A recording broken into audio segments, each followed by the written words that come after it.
आज हमारा lecture constipation पे है।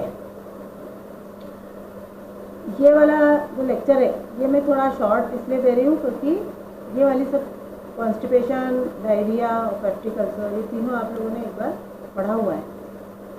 अब इस कॉन्स्टिपेशन को जब डिफाइन किया जाता है तो किस तरह से किया जाता है, इसमें है कि पैसेज ऑफ फर्म और hard stool at infrequent and long intervals with difficulty to expel is known as constipation. तो ये डेफिनेशन पढ़ने से अपने को समझ में आ रहा है कि जो कॉन्स्टिपेशन है, जिसको कि हिंदी में कब्ज़ कहते हैं, इसका मतलब है कि जब भी जो स्टूल है वो या तो हार्ड हो बहुत ज़्यादा, या प्रॉपरली जो बॉवेल है वो इवैक्यूएट नहीं होता हो, तो वो जो कंडीशन रहती है वो कहलाती है कॉन्स्टिपेशन। अब आता है कि इसके सिम्टम्स क्या क्या हैं। कि जब कॉन्स्टिपेशन हो जाए, यानी पेट जो है वो पूरी तरह से खाली नहीं हुआ है, ये जो फीलिंग रहती है, ये सबसे पहला कारण है कि जिससे कि पता चलता है कि कॉन्स्टिपेशन है। तो वो जब खाली नहीं हुआ, इनसफिशिएंट एम्प्टिंग लीड्स टू, जब वो खाली नहीं होता है तो उससे क्या क्या सिम्टम्स दिखाई देते हैं। तो पहला रहता है मैलेज। ये जो है इसका मतलब रहता है कि बेचैनी होने लगती है उस व्यक्ति को, हेडेक होता है, टंग जो है वो कोटेड दिखाई देती है। नॉर्मल अपनी जो टंग रहती है वो पिंकिश रहती है, पर ये जब कॉन्स्टिपेशन होता है तो वो वाइटिश थोड़ी दिखाई देती है, इसीलिए इसको लिखा है कोटेड टंग। फिर जो अपनी जो सांस है उसमें थोड़ा स्मेल आने लगती है, जिसका कॉन्स्टिपेशन बहुत लॉन्ग टर्म का हो। और सबसे ज़्यादा अफेक्ट किसके ऊपर पड़ता है तो भूख पे, इसलिए लैक ऑफ एपेटाइट लिखा हुआ है, या लॉस ऑफ एपेटाइट अपन कह सकते हैं। अब इसके बाद इसके जो टाइप्स है वो कितने हैं, तो टाइप्स की दृष्टि से अपन देखो तो वो 3 प्रकार हैं, एटोनिक, स्पास्टिक और ऑब्स्ट्रक्टिव। इन तीनों में ऑब्स्ट्रक्टिव जो रहता है इसको आजकल इसमें नहीं लिया गया है, लेकिन है ये भी कॉन्स्टिपेशन का ही प्रकार। पर एक्चुअल में ये इसलिए कॉन्स्टिपेशन नहीं क्योंकि जो एलिमेंट्री कैनाल है उस कैनाल के अंदर किसी तरह का ट्यूमर हो जाए और वो पैसेज किसी तरह से बंद हो जाए किसी कारण से, तो वो चीज़ ऑब्स्ट्रक्टिव है। इसलिए आजकल एटोनिक और स्पास्टिक कॉन्स्टिपेशन को ही कंसीडर किया जा रहा है। अब सबसे पहले आता है कि एटोनिक कॉन्स्टिपेशन यानी क्या। ये जो एटोनिक कॉन्स्टिपेशन है ये बेसिकली बहुत ज़्यादा कॉमन है, और इसमें जो एलिमेंट्री कैनाल की मसल्स हैं वो कैसी हो गई, तो उनका टोन कम हो गया है। टोन कम हो गया मतलब क्या कि उनकी जो कॉन्ट्रैक्शन एंड रिलैक्सेशन का जो कहना चाहिए हेल्थ वो ख़राब हो जाती है, उसी को कहते हैं टोन, है ना। आपने देखा होगा कि जैसे ही पर्टिकुलरली जैसे अपन कभी रेस करते हैं रनिंग वाली, तो ऐसे समय में जैसे ही 1 2 3 बोला तो बहुत से जो मसल्स रहती हैं वो एकदम से इतनी बढ़िया परफेक्ट रहती हैं बहुत से प्लेयर्स की कि वो फटाफट दौड़ने लग जाते हैं। मतलब कहना चाहिए कि जो मसल्स हैं उसका कॉन्ट्रैक्शन और रिलैक्सेशन उसकी हेल्थ पे रहता है, और वही हेल्थ इसमें कम हो जाती है, और इसीलिए इसको कहा जाता है एटोनिक।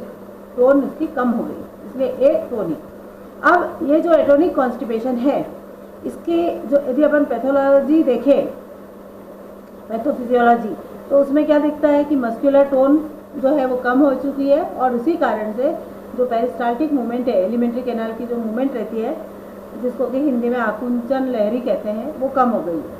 अब इसके कारण क्या होते हैं एटोनिक कॉन्स्टिपेशन के, तो सबसे मेन कारण तो यह है कि लो फाइबर डाइट, रेशेदार पदार्थ कम खाएं।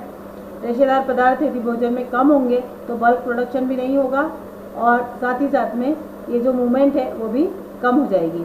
दूसरा, इसके अलावा इनसफिशिएंट फ्लूइड्स, जो भी द्रव पदार्थ हैं, पानी या और भी जो द्रव पदार्थ है वो भी यदि कम मात्रा में हो जाए तब भी बल्क प्रोडक्शन नहीं होता है, और दूसरा हार्ड स्टूल हो जाते हैं, इसलिए ये चीज़ लिखी है इसका इटियोलॉजिकल फैक्टर में। इसके अलावा है poor personal hygiene. Poor personal hygiene ये इसलिए लिखा हुआ है कि बहुत से लोगों का क्या रहता है कि एक मतलब सबसे अच्छा तो ये रहता है कि अर्ली मॉर्निंग रोज़ पेट साफ होना चाहिए, लेकिन बहुत से लोग ऐसे रहते हैं कि वो इस चीज़ को ध्यान ही नहीं देते, या उन्होंने वो डेवलप ही नहीं की रहती है प्रॉपर, तो उसके कारण भी उनका कॉन्स्टिपेशन होता है। क्योंकि एक नॉर्मल अर्ज रहती है और उस हिसाब से जो बायोलॉजिकल क्लॉक मैं हमेशा कहती हूँ ना कि अपनी बॉडी में रहती है, तो वो बायोलॉजिकल क्लॉक के हिसाब से अपनी बॉडी चलती है। पर यदि उसी को प्रॉपर ध्यान न दिया जाए तो ये प्रॉब्लम हो सकती है। और इसीलिए आप लोगों ने नोटिस किया होगा कि जैसे कई बार अपन सफ़र में जाते हैं और वहाँ फैसिलिटी नहीं हो या अपने को ऐसा लगे कि ये टॉयलेट्स जो है वो क्लीन नहीं है, तो नॉर्मली लोग नहीं जाते, पर उसके बाद फिर क्या हो जाता है, उनको कॉन्स्टिपेशन के चांसेस बढ़ जाते हैं।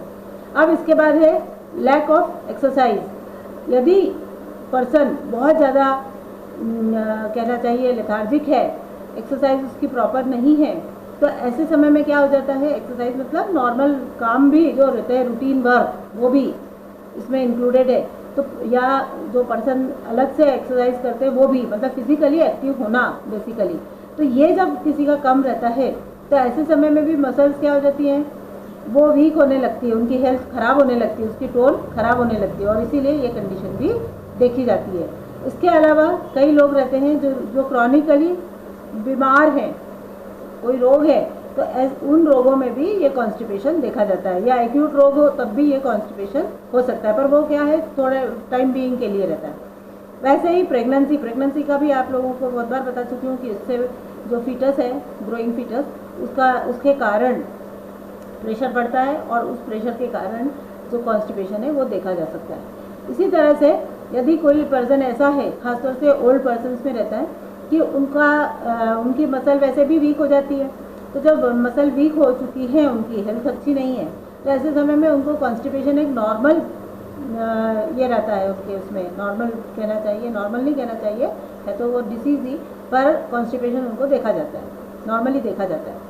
और इसी समय इसलिए क्या हो जाता है कि वो लोग हमेशा कुछ ना कुछ लैक्सेटिव्स लेते रहते हैं, और कई लोग वैसे भी लैक्सेटिव्स का यूज़ करते रहते हैं।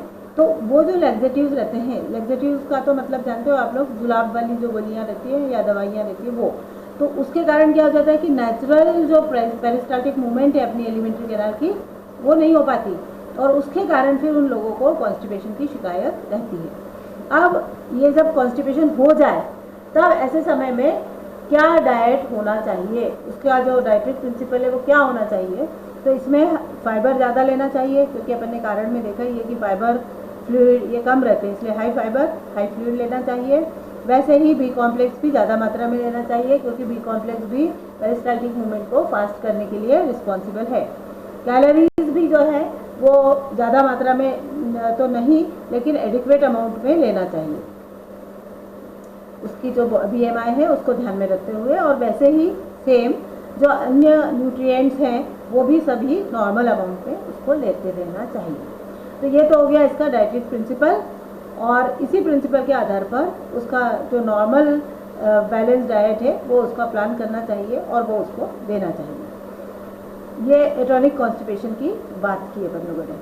अब आता है, अच्छा बहुत इसमें कई बार ऐसा भी होता है कि ओल्ड पर्सन्स रहते हैं और उनको है एटॉनिक कॉन्स्टिपेशन, हाई फाइबर तो देना है, तो उनको फाइबर को जो कड़े फाइबर होंगे वो उससे उनको प्रॉब्लम हो सकती है, इसलिए उनको क्या करना चाहिए कि इस फॉर्म में देना चाहिए कि जो थोड़े सॉफ्ट हो जाए, मतलब अर्थात कुक्ड फॉर्म में दे दो, या जैसे जामफल है मान लो, तो उस जामफल को वैसे यदि वो जामफल खाएंगे तो प्रॉब्लम आती है, क्योंकि बीज बहुत कड़क कड़क रहते हैं। तो इसलिए ऐसे समय में क्या करना चाहिए कि या तो उसको मिक्सर में पीस लो और फिर उसको दूध के साथ आप या जूस बना दो और वो पिला दो, तो ऐसे इससे अपने आप ही उनका कॉन्स्टिपेशन दूर हो सकता है। मतलब कड़े रेशे जो रहेंगे वो उनको सॉफ्ट करके किसी भी फॉर्म में दे सकते हैं, या सब्जी बना दो, इस टाइप का।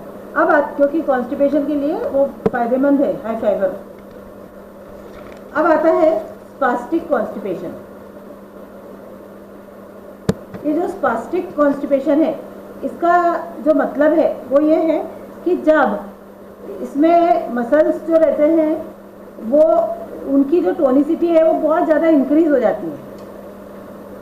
अर्थात ऐसे जो पर्सन्स रहते हैं स्पास्टिक कॉन्स्टिपेशन के, उनमें मसल्स क्या हो चुके हैं, बहुत मतलब उनमें बहुत जल्दी या कहना चाहिए नॉर्मल हेल्दी नहीं रहे हैं वो, पर उनको इरिटेशन हो जाता है किसी कारण से, और उसके कारण भी उनकी टोनिसिटी बहुत ज़्यादा बढ़ जाती है। इसकी पैथोफिजियोलॉजी में ही लिखा है कि contractions are in spasmodic manner so that food mass movement is irregular. तो जब वो टोनिसिटी बढ़ जाएगी तो नेचुरल है कि जो कॉन्ट्रैक्शंस होते हैं एलिमेंट्री कैनाल के वो कैसे हो जाते हैं, इरेगुलर मैनर में होने लगते हैं।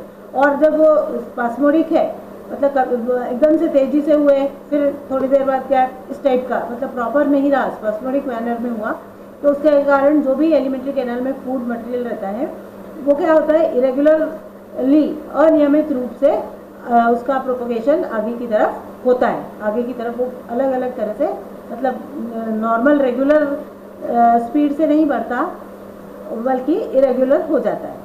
तो उससे होने वाला जो कॉन्स्टिपेशन है वो कहलाता है स्पास्टिक कॉन्स्टिपेशन। और इसी स्पास्मोडिक होने से मतलब जो वो जो स्पाज्म होते हैं ना, जिसको अपन क्या हिंदी नाम याद नहीं आ रहा मेरे को, तो उस स्पास्मोडिक मूवमेंट के कारण ही पेट में भी कई बार तेज दर्द होता है। तो एक्चुअल में जो स्पास्टिक कॉन्स्टिपेशन है उसमें जो नर्व्स हैं वो स्टिमुलेट हो जाती है किसी भी कारण से और मसल की टोनिसिटी बढ़ जाती है, उसी को अपन कहते हैं स्पास्टिक कॉन्स्टिपेशन। पैथोफिजियोलॉजी भी इसकी मैंने बता दी। अब आते हैं अपन इसके इटियोलॉजी पे, कारण क्या क्या हो जाता है। तो बेसिक इसका जो कारण है वो यही है कि इंटेस्टाइनल जो म्यूकोजा है उसमें किसी कारण से उत्तेजना हो जाती है, irritation of the intestinal mucosa. अब ये क्यों होती है, पर्टिकुलरली ये जो स्पास्टिक कॉन्स्टिपेशन है ना, ये जो यंग पर्सन्स है उनमें ज़्यादा होता है। कारण क्या, क्योंकि जो फूड हैबिट है वो इसको बहुत ज़्यादा अफेक्ट करती है। अब क्या इटियोलॉजिकल फैक्टर्स है वो अपन देखो, तो उसमें एक तो अल्कोहल, जो पर्सन अल्कोहल बहुत लेते हैं या स्पाइसी फूड बहुत खाते हैं, चाय कॉफ़ी बहुत ज़्यादा लेते हैं, बहुत ज़्यादा इस चक्कर में रहते हैं कि अपना कॉन्स्टिपेशन नहीं होना चाहिए, इसलिए टू मच फाइबर्स का कंजम्पशन करते हैं या लैक्सेटिव्स बार बार ले सकते हैं। तो ऐसे कारण ये बहुत बड़े कारण हैं और ये बहुत ज़्यादा है, जंक फूड बहुत ज़्यादा खाते हैं। तो ऐसे सब कारणों से एक तो होता है। दूसरा इसका एक और कारण है जो है नर्वस टेम्परामेंट। बहुत से लोग जो रहते हैं ना वो बहुत ज़्यादा नर्वस टेम्परामेंट के रहते हैं, उनमें भी ये उसके कारण भी जो इंटेस्टाइनल म्यूकोजा है वो उनमें इरिटेशन प्रोड्यूस हो जाता है, क्योंकि जो नर्व्स हैं वो स्टिमुलेट हो जाते हैं और उसके कारण से भी यह स्पास्टिक कॉन्स्टिपेशन देखा जाता है। अब इसके क्या क्या सिम्टम्स हैं, तो इन सिम्टम्स में ये देखा गया है कि alternate sometimes constipation sometimes diarrhoea. मतलब कई बार तो ऐसा है कि हार्ड स्टूल्स होते हैं और इनफ्रीक्वेंट रहते हैं और पास नहीं हो पाता स्टूल मटेरियल, तो वो मतलब पेट साफ नहीं होता, तो वो कॉन्स्टिपेशन कई बार ऐसा देखा जाता है और कई बार क्या हो जाता है कि डायरिया देखा जाता है। तो इस तरह से इनका ये अल्टरनेट चलता रहता है, कॉन्स्टिपेशन डायरिया, कॉन्स्टिपेशन डायरिया। तो वो चीज़ जनरली ऐसे लोगों को जिनको भी ऐसा इस तरह की प्रॉब्लम्स हैं उन्होंने सावधान हो जाना चाहिए कि वो स्पास्टिक टाइप का कॉन्स्टिपेशन है। अब आता है कि वैसे तो जनरल ही मैंने बता दिया, पहले ही बता दिया था कि जो एटोनिक कॉन्स्टिपेशन है उसका क्या प्रिंसिपल है और इसका भी जो प्रिंसिपल है वो क्या है। तो इसका प्रिंसिपल है कि a well balance diet adequate in all nutrients, ऐसा ही डाइट इनका होना चाहिए। अब इनके लिए जैसे एटोनिक कॉन्स्टिपेशन में तो नॉर्मल डाइट अपन ले सकते हैं, पर इनके लिए नॉर्मली क्या देखा गया है कि इरिटेशन बहुत ज़्यादा हो रहा है, इसलिए जनरली सॉफ्ट डाइट देना चाहिए, या रेगुलर डाइट ले रहे हैं तो इजी टू डाइजेस्ट होना चाहिए। मतलब कि ये जो अल्कोहल और ये जो चीज़ें मैंने बताई कि जिससे कि इरिटेशन प्रोड्यूस होता है वो उनके डाइट में नहीं होना चाहिए। तो ये हो गया अपना कॉन्स्टिपेशन कंप्लीट। अब आप लोगों को इसके लिए एटोनिक कॉन्स्टिपेशन का आप लोग ऑब्जेक्ट लीजिए, उस ऑब्जेक्ट के लिए आप लोग अपने मन से ही आप ऑब्जेक्ट बनाइए और उससे आप इसका प्लानिंग करिए। दूसरी बात, बहुत सी लड़कियों वैसे ही पेप्टिक अल्सर में भी मैंने आप लोगों को कोई ऑब्जेक्ट नहीं दिया है, तो वो पेप्टिक अल्सर के लिए भी आप लोग अपने मन से ही एक ऑब्जेक्ट लीजिए और आपको जिस टाइप का उसकी कंडीशन दिखानी है। वैसे तो इजी है कि आप लोग तीनों तरह का भी कर सकते हैं, या फिर आप इजी के तौर पर आप लोग उसका जो क्रॉनिक वाली कंडीशन है मतलब स्टेबल वाली वो वाली आप लेकर उसका प्लानिंग करिए। Age, height, weight, sex, BMI ये सब आप लोग अपने मन से लीजिए। उस पर से एक और याद आया कि मैंने ये आप लोगों को कहा था कि आप लोग एक एक मतलब अपना ये तैयार करिए जो कि सीसी में भी काम आएगा। तो उसके लिए आप लोग क्या करिए कि उसमें भी एक शीट में लास्ट वाले शीट जो रहेगी उसमें आप मेनू प्लानिंग भी करिए। मतलब वहाँ मैंने लिखा था कि 4 या 5 शीट्स, पर उसको आप बढ़ा सकते हो। और जब ये पॉइंट्स आप लिखते हो वो तो पॉइंट्स लिखो, लेकिन साथ में पिक्चर्स रखाओ ताकि वो दिखने में अट्रैक्टिव रहे, क्योंकि काउंसलिंग में क्या रहता है, ज़्यादा लिखा हुआ नहीं होना चाहिए, इसलिए वो चीज़ को भी आप ध्यान रखिए। तो ये अपना अभी लेक्चर